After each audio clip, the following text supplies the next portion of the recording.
આજે મારે એ બાપ દીકરા વિશે વાત કરી છે. એ દીકરો જેના પપ્પાને છેલ્લા કેટલાય વર્ષોથી હક કરવા માંગે છે, પણ કઈ રીતે કરવું ને એને નથી ખબર.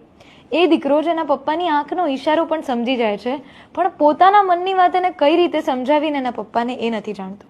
તો બસ આજે એ બાપ દીકરા વિશેની જ વાત મારે કરવી છે. એ દીકરાના મનમાં કેટલી બધી વાતો છે જેને એના પપ્પાને કહેવી છે. તો સહેજ ટ્રાય કરું છું એ દીકરો બનીને એક પપ્પા સાથે વાત કરવાની.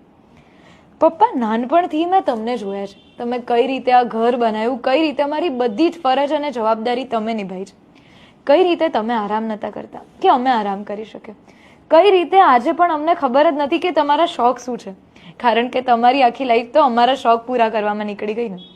અમારું એજ્યુકેશન, અમારા ગેજેટ્સ, અમારી લાઈફસ્ટાઈલ, અમારા કપડાં બધું જ બેસ્ટ હતું, કારણ કે તમે બેસ્ટ છો. તમારે અમને એક એવી લાઈફ આપવી હતી જેમાં કોમ્પ્રોમાઇઝ ને એડજસ્ટમેન્ટ ક્યાંય હોય જ નહીં, બસ બધું જ બેસ્ટ હોય. પણ પપ્પા, તમે બધું જ બેસ્ટ કર્યું અમારા માટે, પરફેક્ટ કર્યું.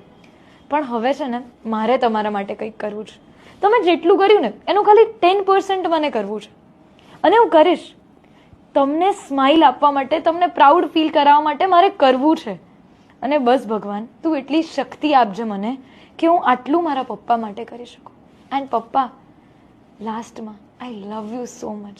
Thank you for everything.